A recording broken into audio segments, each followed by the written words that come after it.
Hello students, तो तुम्हारे metric परीक्षा मैथ्सत बेया करिसिला नेকি? যদি তোমালোকে मैथ्सत फेल কৰিছিলা তেনেহলে এতিয়া কেনেকৈ পঢ়িবা, কাৰণ কম্পাৰ্টমেন্টেল এক্সাম আহি গলগৈ আৰু मैथ्सৰ পৰীক্ষা তোমালোকে কেনেকৈ ভাল কৰিব পাৰিবা গোটেইখিনি কথা আজি এই ভিডিওটো আমি ডিসকাস কৰিম সম্পূৰ্ণ চাবা। তো ইয়াৰ আগত আমি ইংলিশৰ কাৰণে কমন কোৱেশ্চন ডিসকাস কৰিছিলো উইথ এনসাৰস মই দিছিলো, সায়েন্সৰ কাৰণে কোৱেশ্চন উইথ এনসাৰ আমি ডিসকাস কৰিছিলো। কিন্তু আজি আমি ডিসকাস কৰিবলৈ গৈ আছো ম্যাথ সাবজেক্ট। ম্যাথছ আমি কেনেকৈ পঢ়িব লাগিব যাতে আমি ভাল নম্বৰ পাও আৰু কম্পাৰ্টমেন্টেল এক্সামত যাতে ফেল নহও। তো তোমালোকৰ ভয় লাগি আছে ম্যাথছখন কি হ'ব, তো ইমানটা চিন্তা নকৰিবা। প্ৰথম কথা তোমালোকে পজিটিভ হ'বা যে তোমালোকে নিশ্চয় স্কোৰ কৰিব পাৰিবা। আৰু তোমালোকে ম্যাথছত যেহেতু ফেল হৈছা তাৰ এটা কথা কিন্তু সিওৰ হয় যে তোমালোকৰ ফৰ্মুলাখিনি কিন্তু ভালকৈ মনত ৰোৱা নাই। তো ফৰ্মুলাখিনি খুবেই ইম্পৰ্টেন্ট হয় ম্যাথছৰ কাৰণে। তো বেলেগ বস্তু মুখস্থ নকৰিলেও তোমালোকে ফৰ্মুলাখিনি মুখস্থ কৰিব লাগিব।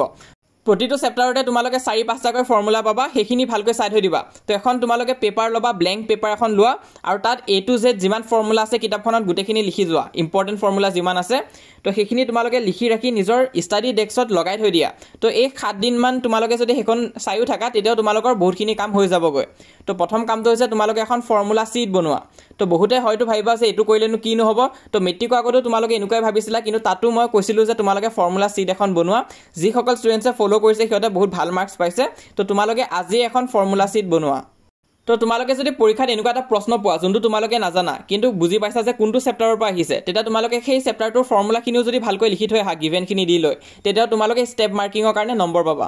তো বহুত ষ্টুডেন্টছে 1 পাইছে থিওৰিত, মই দেখা পাইছো। তো তোমালোকে যদি এই ষ্ট্ৰেটেজিটো ফলো কৰিলা হয় তেতিয়াও কিন্তু 1 নাপালা হয়। তাৰপিছত সেকেন্ড কথাটো চোৱা, তোমালোকে থিওৰেম চাব লাগিব। থিওৰেম চেপ্টাৰ নম্বৰ 6 আৰু 10ত আছে, যোনখিনি বহুত ইম্পৰ্টেন্ট হয়। এই দুটা চেপ্টাৰৰ থিওৰেমখিনি মই তোমালোকক চাব দিছো। খুব বেছি 5-6টা মান থিওৰেম হ'ব। তো সেইখিনি কৰিলে কিন্তু এটা কোৱেশ্চন তোমালোকে একদম ফিক্স পাবাই।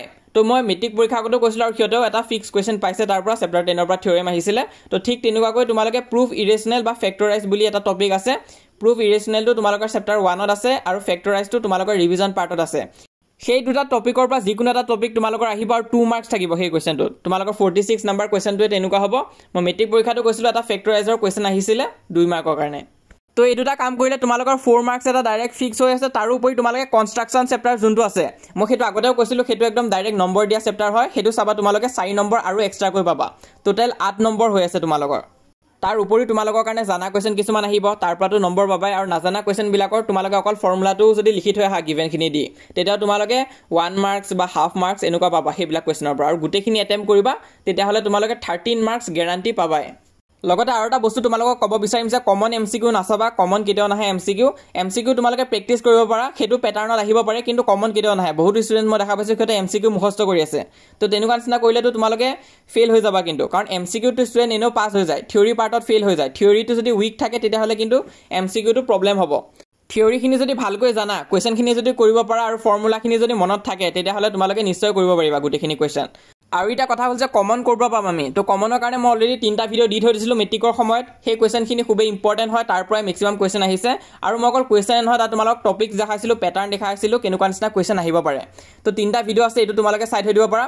আৰু বহুতে এইবিলাক কোৱেশ্চনকে তোমালোকৰ কাগজত লিখি লৈ কমন বুলি বেছি আছে, কিছুমানে 200 টকাত বেছি আছে, কিছুমানে 100 টকাত বেছি আছে। তো সেইখিনিৰ পৰা তোমালোকে বাচি থাকিবা। তো মই যোনখিনি দি থৈ দিছোঁ সেইখিনিকৈ আকৌ কাগজত লিখি তোমালোকৰ এক্সট্ৰা পইচা যায় আছে।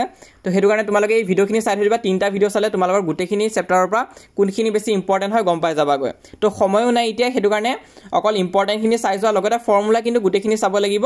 আৰু কোনো কুৱেশ্চন যাতে তোমালোকে স্কিপ কৰি নাহা, গোটেইখিনি কুৱেশ্চন এটেম্প কৰি গুচি আহিব লাগিব।